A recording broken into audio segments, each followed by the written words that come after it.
Hi, everyone. It's Parul from the Business of Success. When it comes to building better, there are some essential tools that can help you not only work better, but also work smarter. For me, one of those tools for a long time has been Fathom AI.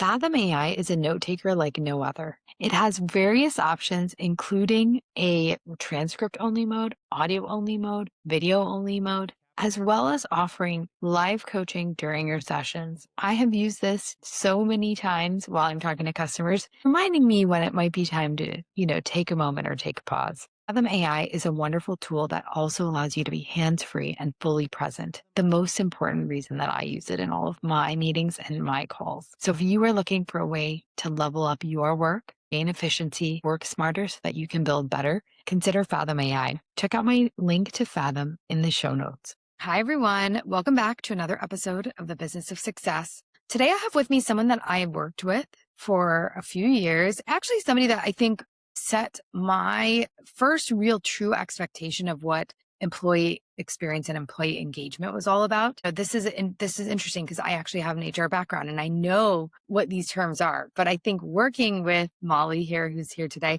I actually got to see it play out from start to finish, or not finish, start to my end at a company that was, kind of mid-stage growing. And I think that experience was really, really rich and influenced how I think about it. So today I'm excited to bring to everyone Molly Whybrow from VelocityEHS, who's going to be sharing with us a little bit about her work, but also what really we want to dig into today is how culture is not something to just do as a side gig. It's truly a full-time, rich experience that you can bring to your company when done right. So Molly, I would love to welcome you. Please introduce yourself for everyone and tell us a little bit about your journey. Thanks so much for having me here. Excited to be here. I'm Molly Whybrow. I'm a Senior Director of Talent and Culture at Velocity. A little bit about my journey. I've always been an employee-facing role. So I got my start in HR into a program manager where I really earned my stripes on the culture piece. So hosting large-scale meetings, doing internal comms, running incentives, things like that. And then when it came to Velocity, it was really in a pretty junior role for employee experience, but I've been with the organization for 8 years now and I've just grown with it, which has been great to have that opportunity. Love that. And congratulations, because you were recently promoted and I think you've been taking on more responsibility too, it sounds like. Yes. So it has grown over time. Senior director now, which seems unreal. But yeah, now I oversee talent acquisition too. So talent. I love that. So let's talk a little bit about, obviously we're not here to go tell people you have to go hire a full-time culture person.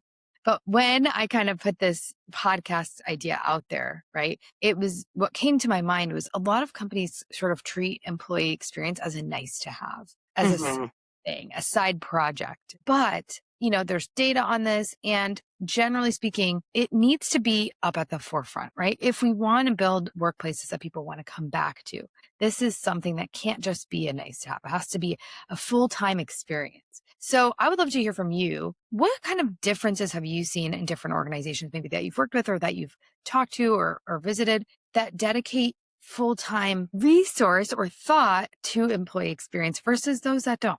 Yeah.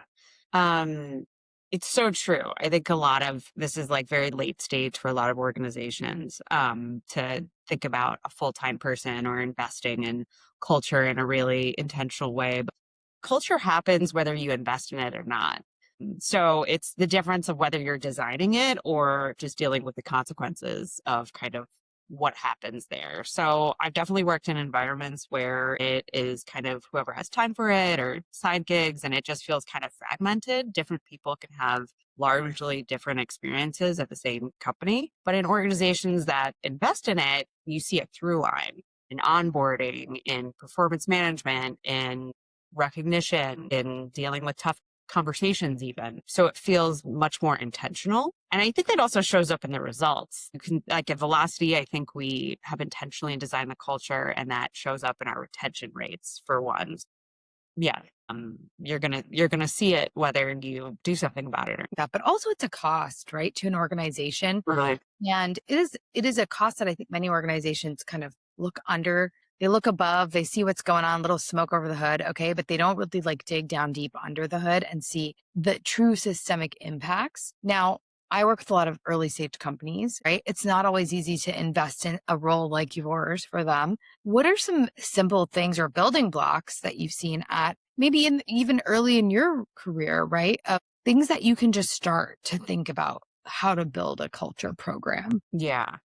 Um, yeah, I think that as soon as you have enough people where you're not able to direct or touch or talk to everyone every day, you've got to put some parameters in place for the type of environment you want your employees to experience. So I think a great start to that is company values. Company values are free to make and can really set the tone for the actions, the characteristics, the behaviors you want to see in your employees in your workforce, and they'll help you get you closer to your mission. You should also have a mission statement. But values, I think, are really great. And you don't want those just to be words on your website. I think weaving them into the employee life cycle, so onboarding, performance reviews, recognition programs, all of that is a really great way to start creating some intentional value. I love that. And I love how it doesn't have to be a big deal. Actually, interestingly, when I moved on from Velocity, I moved into my next role. And over some time, we actually built a small employee engagement team. And it's very grassroots and Sure. added some stuff. And I think it truly enhanced the experience. But I love how you put it. This is such a simple like benchmark, right? When you can't talk to everyone every day, then you aren't controlling what culture looks like and feels like. Now, this is a great time to start. So, early stage folks, if this is you, this is a great time to start. Now, let's talk about maturity. So, your organization went through a round of maturity, right? And when I was there, call it a very young organization. I think like the average age was very young, right? Of employees. Experience though has changed, right? You've maybe had input from employees in different ways, obviously growth, like naturally we're all getting older. Yeah. Sadly, what else, what was that journey like? Tell us a bit about the maturity and the growth journey of a culture for an organization, how that changed. Yeah. I think that, like everything, time and place for everything, right? I love a good ping pong table and beer tap in the kitchen, but it's like that's not going to speak to every employee. We as an organization, I think, started to mature, like the actual people who were already here started to get older, as you said. And then also we were maturing as an organization, our model changed. And I think the folks we started hiring were mid or senior level. And so it's about designing culture that fits them, that is intentionally inclusive. So, like, not every employee can stay for drinks after work every night. They have families, or they don't drink, like that too. Like, figuring out what does resonate with the employees, like what identities or what shared experiences are they going through that you can speak to. So, like, we created a bunch of affinity groups based on different identities. One of them is a parents group now that we have at the organization. So it's like supporting them, but then also, okay, what other cultural things can we bring in?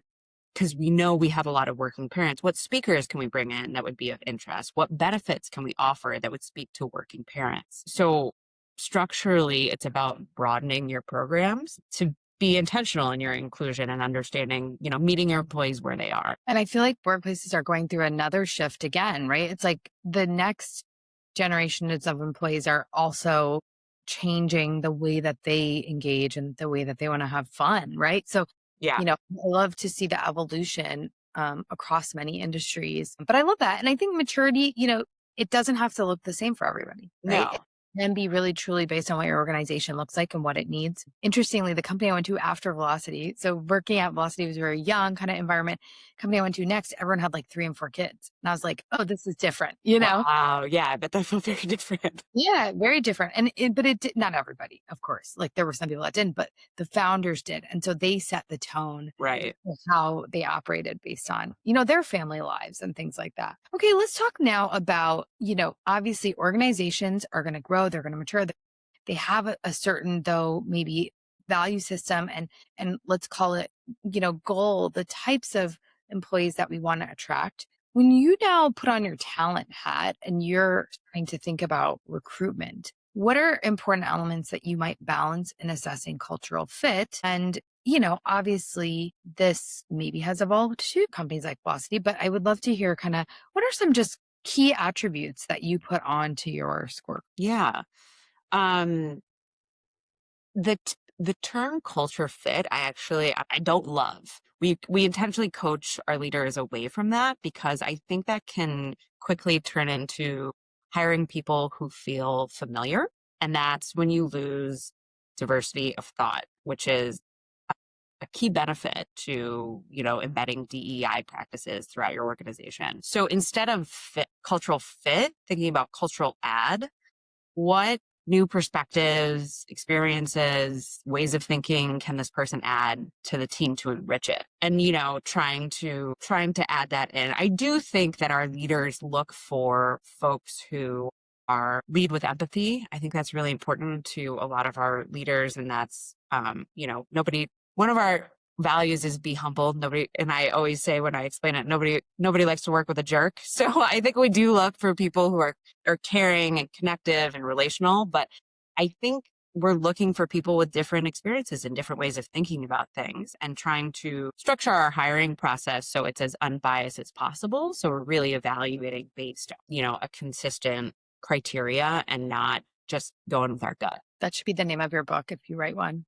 Cultural fit crossed out with cultural add. Culture add, yeah. I really love that. I really like how you framed that. Interesting. My last podcast, actually, I was talking to like a fractional CMO who said intentionally hire people that look, feel, think, act differently, that are Totally. maybe outliers to anyone in your team, because that's where you're going to get these big ideas, is when you don't have everyone thinking the same or acting the same. Or, I think when I think of fit, there are areas, I think you nailed a couple, right? Which are just like, we're nice people. So we want Yeah. to work with nice people.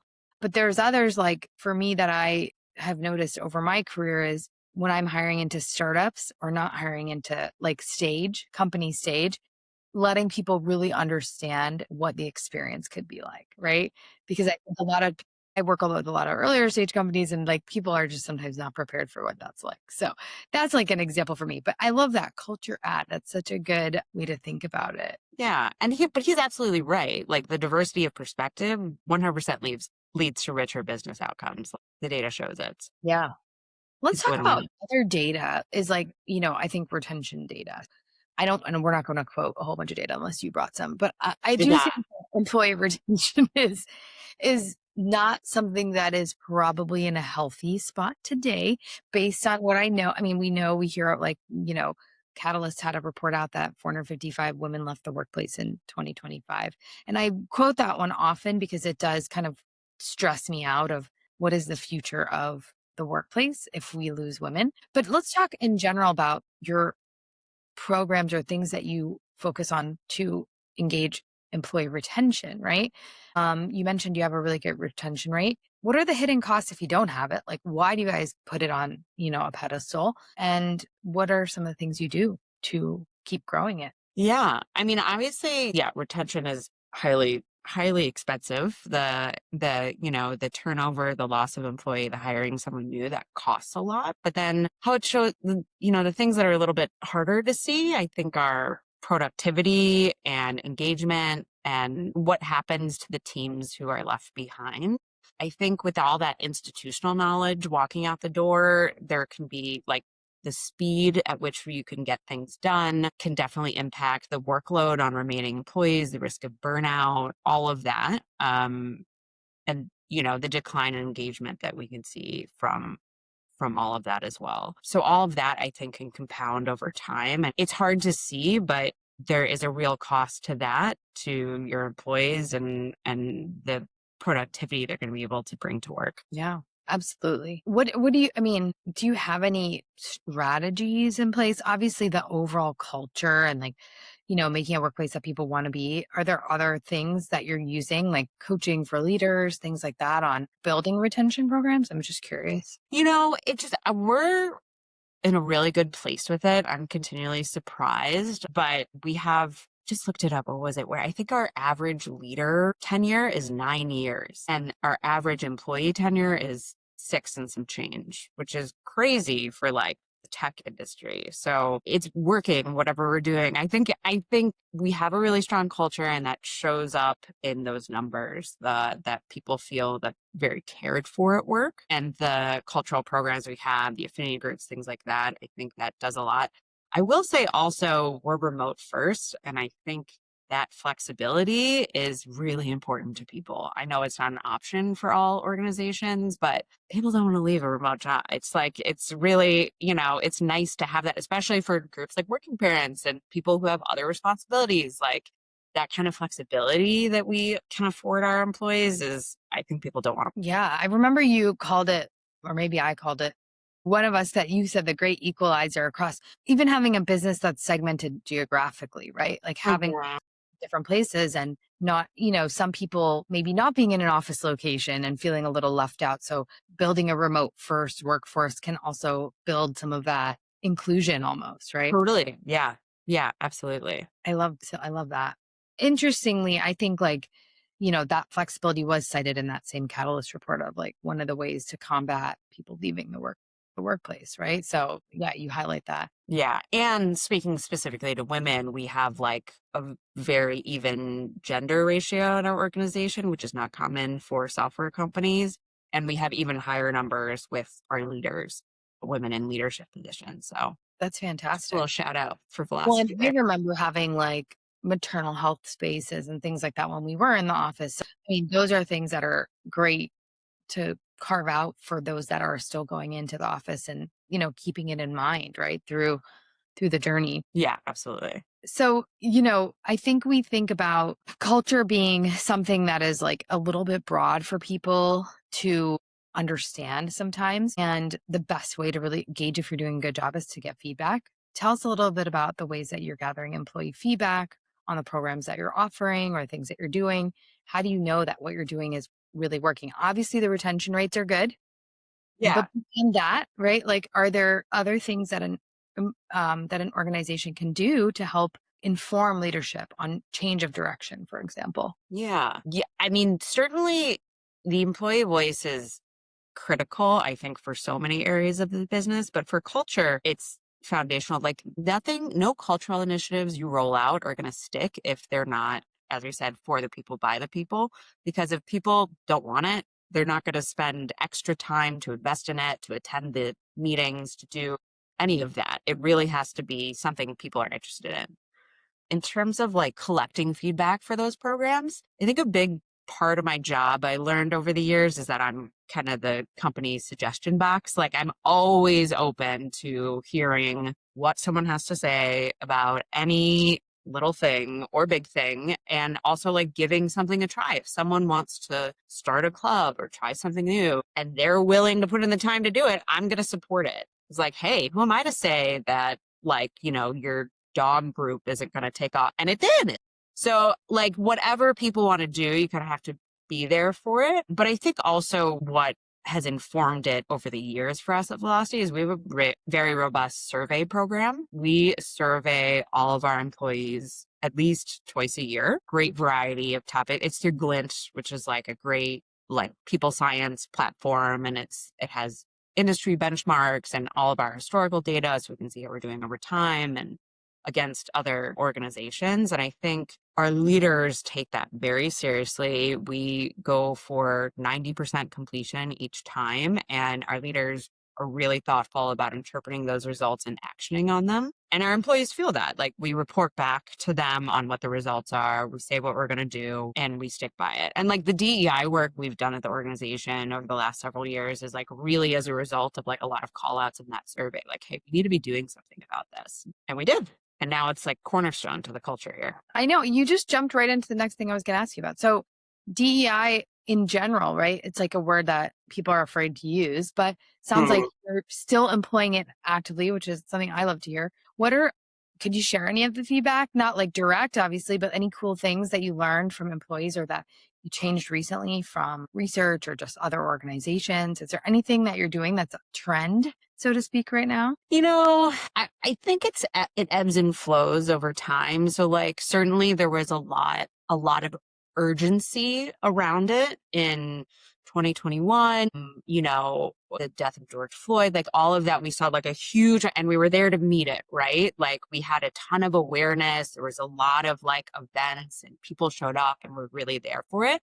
I think the progress for us over time has really been maturing, like going from awareness to what we call active DEI, trying to like embed that into our practices and programs, putting that into process for like making sure like we're looking at for like promotion data or like making sure that like our hiring process is as unbiased as possible and like we're putting measures in place there. I think that's been the biggest change we've seen rather than just talking about it, trying to think about other ways to embed it throughout the business practice. That makes sense. I totally remember this training that we did as leadership at Velocity, which was training on managers on how to, I forgot the exact terminology, but it was like basically how to look at resumes or how to be more cognizant when you're actually hiring.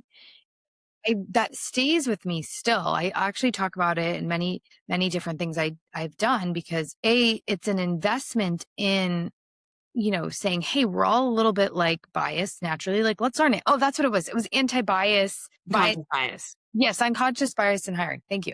So I remember that. And I still talk about that training quite a bit because I think it was one of those trainings that, I had never had before, even working at a very, very large organization in HR.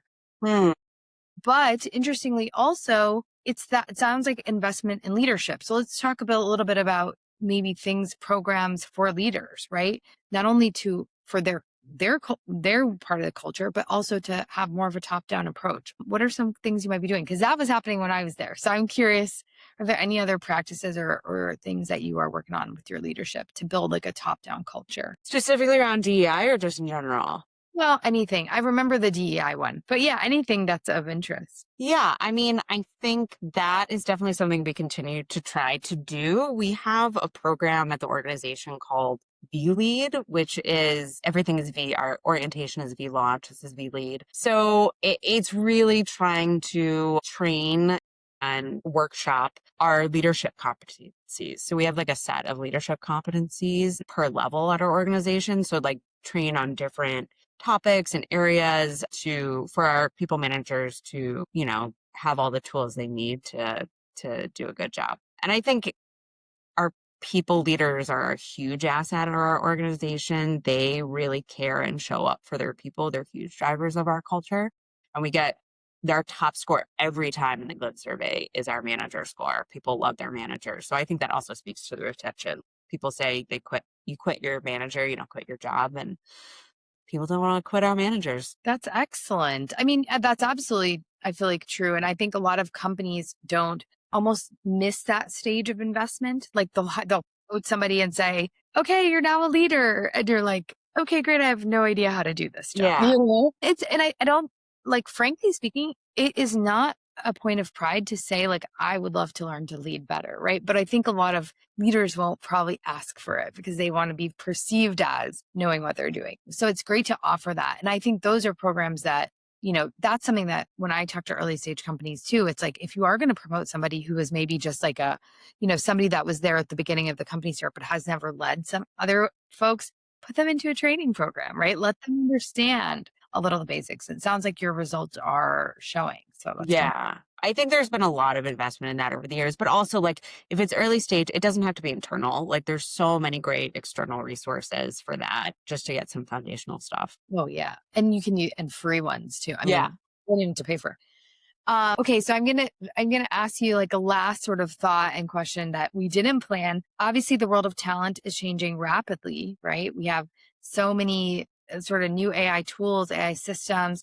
We are seeing roles kind of get a little bit or they're changing, right? They're not necessarily gone yet, but they're changing quite a bit. What are you seeing in your organization from a talent standpoint that you are making adjustments to as a talent leader that you've had to relearn or try something different now with some of these new expectations? Because of AI? Yeah, I'm curious if there's anything, or is there not maybe anything yet? No, I mean, I think there is. So I think internally, we're leaning on it so much more. It's embedded it's embedded throughout our product, but we're also in kind of a unique position because we're a software company. We have a whole machine learning team. So not only are they embedding that within our product, but also they're, looking internally to see what can be improved. So I think certainly we're leaning on it more and expecting people to utilize it in their roles a lot more. And we are seeing that in hiring. There's an expectation to be able to leverage that, those tools in your work that you're doing, and probably honestly like slows hiring a bit too, because it's like what are we able to do more efficiently with less? I think that's just like the reality of it. But that said, yeah, I think it's just about becoming more efficient with what we have within the organization, but nothing too like crazy. Like we haven't like replaced one whole job with AI yet. It's just been like, how can we use this to do more, to be more efficient, to get more? Yeah, that makes sense. I think that's probably the trajectory many people are on. I have heard from some like talent leaders that have just said that sometimes they got a role from like a manager and they didn't know what to do with it because it's new skill sets that the market didn't even necessarily catch up to yet. So there's been some interesting, like kind of just anecdotal things, but yeah, but it sounds like when you are also building from inside your organization, you're building a little bit more intentionally and maybe even hiring that way, right? And taking time to sort of grow the organization systematically. Yeah, it's very intentional. I think there's a lot of conversations before we put any one person in place. So trying to make sure that the team is structured correctly and we have the right support in place for people to succeed before we add a new role. I love that. Well, thank you so much. We had a wonderful conversation here. I think we dug into all the topics that I had hoped to. So really appreciate having you on today, and everyone for that's listening. Hopefully you've gained some valuable insights on culture and employee engagement, especially on what are some simple tools and techniques that you can start using today. And so thank you so much, Molly, for joining us. And Yeah, no, thanks for having me. It was so much fun. It was good yeah, catching up. well, everyone have a great day and see you on the next episode of The Business of Success. Thanks for listening to The Business of Success. If today's conversation sparked a new way of thinking about growth, value, talent, leadership, don't forget to follow along and share this episode with someone who is building something meaningful. This podcast is proudly sponsored by Customer X Success, which is helping organizations design customer value, build better and higher impact teams, and turn success into a growth strategy. You can learn more about Customer X Success at www.customerxsuccess.com. I'm Parul Bhandari, and this is The Business of Success, where success is built, not just chased. Until next time, see you soon.